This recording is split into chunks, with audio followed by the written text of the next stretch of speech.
they got me on the agenda today to talk a little bit about the Enlist system and then the Xtend for best management practices as we move forward down the next few years.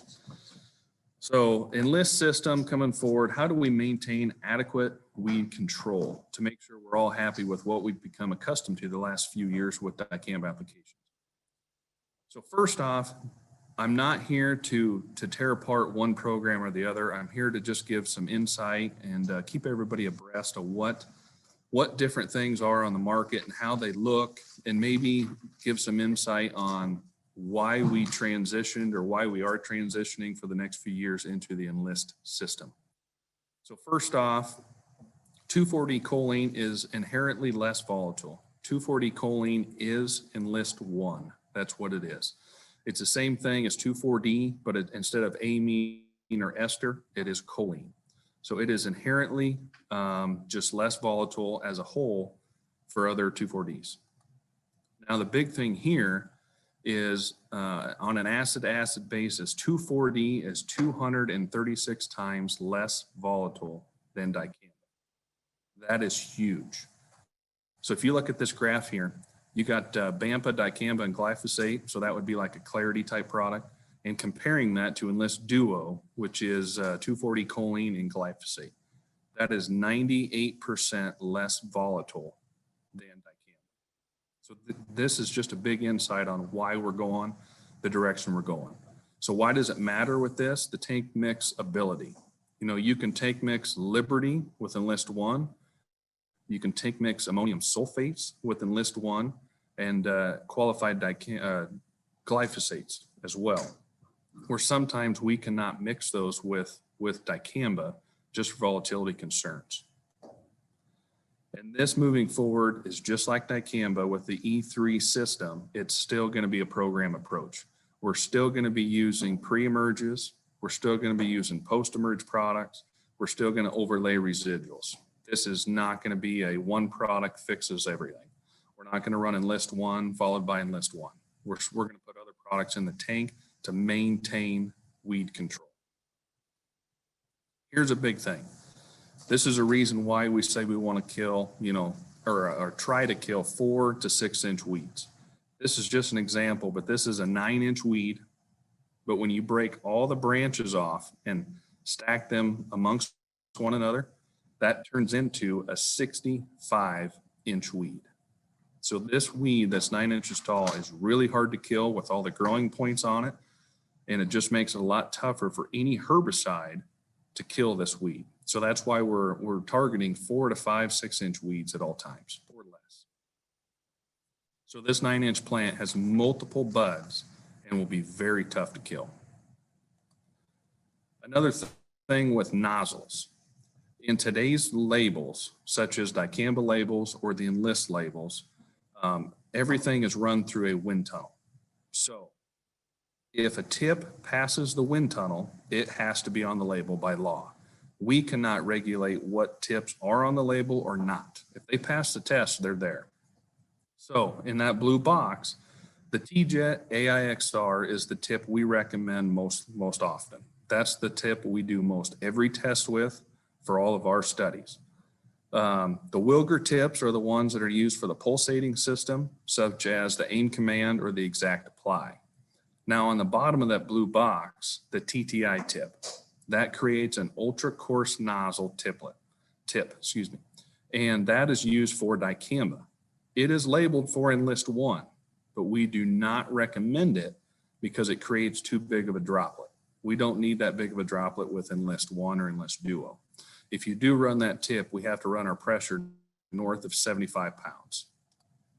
And here is an example why we use a certain tip. The TTI tip is on the left, the AIXR is on the right. You can see at 10 gallon per acre, just the differences, how much coverage we get, and then on the bottom at 20 gallon per acre. The AIXR tip provides way more coverage to control all them growing points on some of these weeds we're seeing and fighting today. And also controlling volunteer corn. Just like with dicamba applications with volunteer corn, we need to increase our rate with Enlist applications in volunteer corn. I'm going to recommend we go up by about a half. So if you were going to run 8 ounces, you're going to have to run 12. If you were running 6, you better run 9 to make sure we put enough product out there with the addition of a crop oil to make sure we take down these volunteer corns. Plus up north where they have the derecho, we're going to have a lot of volunteer corn. So we got to make sure we're doing what's best for the farmer to kill that volunteer corn when we can. Now the Enlist kind of field placement. How does this differ from dicamba? Okay, some key crops are not listed as susceptible on the Enlist label. That is all soybeans, not just Enlist soybeans. It's all soybeans are not listed as susceptible.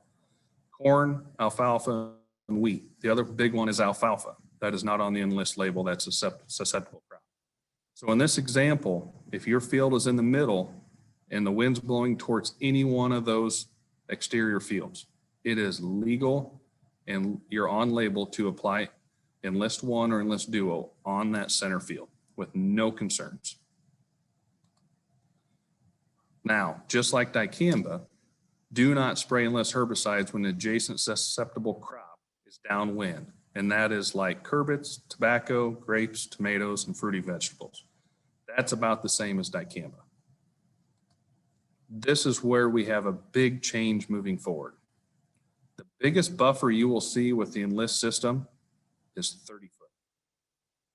In 2020 or 2021 here moving forward with the dicamba label, the minimum buffer you will see is 240 foot, upwards of 310 foot.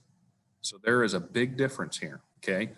Same exact scenario if the wind's blowing towards a sensitive area, such as wooded areas, pasture, creek lines, or wetlands, the setback here is only 30 foot. For the dicamba products, you're looking at 240 upwards of 310. So this will be a lot easier and maybe a little bit safer to apply.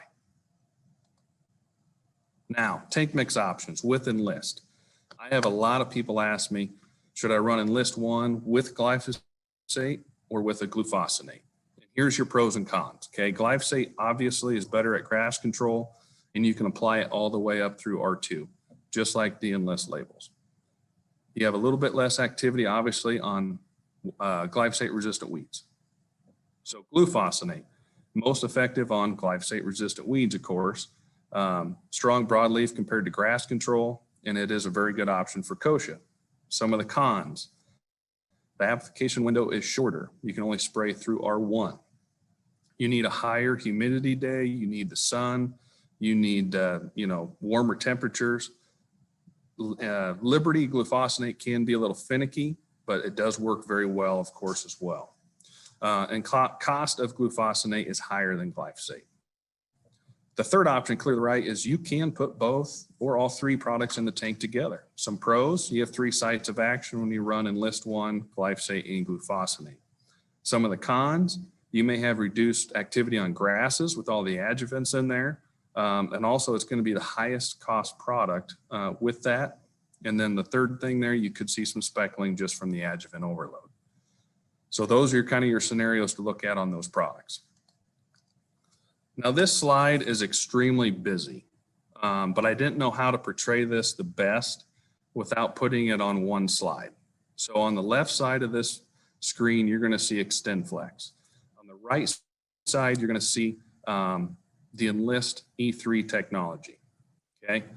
So the first thing is on the left, Xtend Flex has a new launch this year, okay? On the right with Enlist 1, we had a successful launch last year. Now, the second line on Xtend Flex, there's only 14 on-farm plots within 100 miles of Des Moines. So you're not getting really much exposure to understand what it looks like.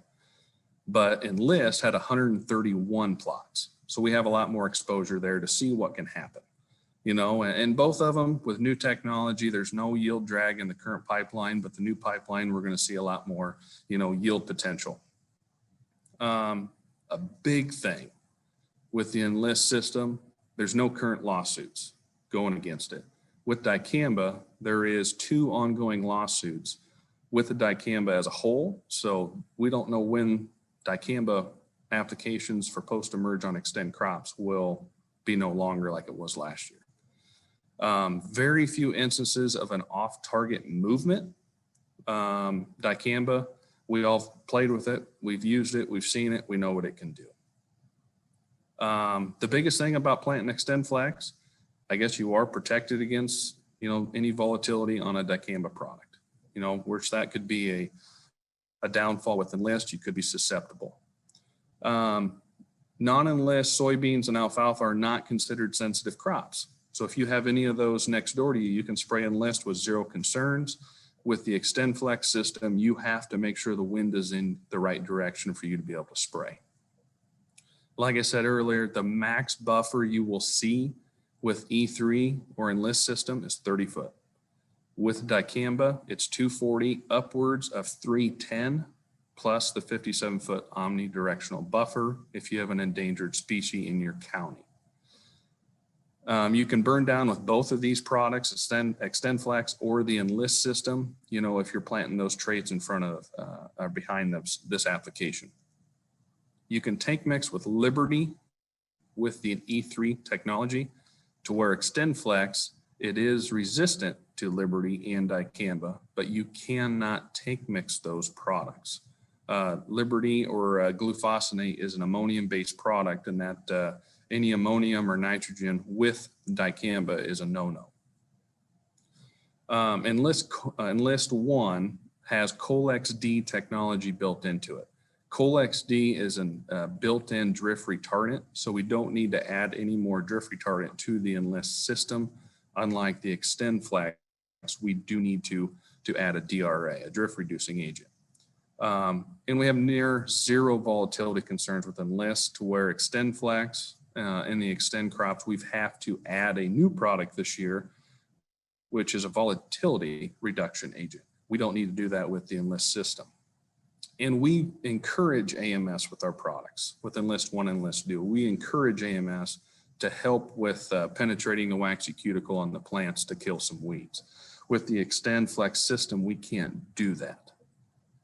There's no time restrictions. With the Enlist system, we can spray early in the morning, late into the evening. With the Xtend flex system, you can't spray 1 hour after sunrise, and then you have to quit 2 hours before sunset. So we have some labeled issues there. And another big one is for Iowa, the Xtend flex system says you got to spray between 3 and 10 mile an hour. That's your label. With E3, with the Enlist 1 and Enlist Duo, we can spray 3 to 15 mile an hour. That's going to give us a lot more spray days that we can legally spray the technology. We can spray up to through R2 with Enlist 1 and Enlist Duo, to where the Xtend flex is limiting to first flower. So R1, you're done. And it depends on what you tank mix with your Enlist 1 or Enlist Duo. If you're doing Enlist 1 and Liberty, you cannot go past R1, because that would be your Liberty label. So it just depends on your tank mixes there, but more flexibility. It is not a restricted use pesticide for Enlist, where the Xtend products are. And there's optional trainings for Enlist, to where you have to have a training when you're running the dicamba product. So all applicators have to be certified.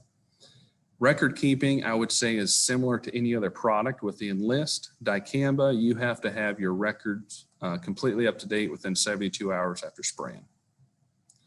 Dicamba probably does have a little residual, especially in drier conditions, where 2,4-D will as well, but I'm going to say it's really hard to justify how long that could be. So dicamba might have an edge on us there. And we can spray Liberty and Roundup without Enlist 1, which is fine. But we need to make sure we spray early when the weeds are small. And this is not a silver bullet, okay? Both these programs alone are not a silver bullet. But the biggest thing to think of is buffers. So if you have to leave a 240 to a 310 foot buffer in your dicamba field, what are you going to spray in that buffer? So that way you're on label. Think about that as we move along here. So comparing the different soybean traits, on the top here, you have E3 that has a line, Xtend Flex, Xtend, Liberty Link GT27s, and then straight Liberty Link. This kind of shows what herbicide tolerances they have in that top line, and then corresponding authorized herbicides for that system. application window, and then use of other herbicides post-emerge. So you can kind of see this to where we have a lot of different technologies out there.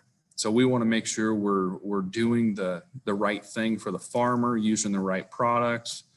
But if he's planting some E3 beans, some Xtend beans, and some GT27 beans, there's really not a product that you can safely use on all of them besides Roundup. So you don't have any mistakes and potentially kill a field when you're not intentionally trying to do that. So keep an eye on this. Just there's so many different traits on the market.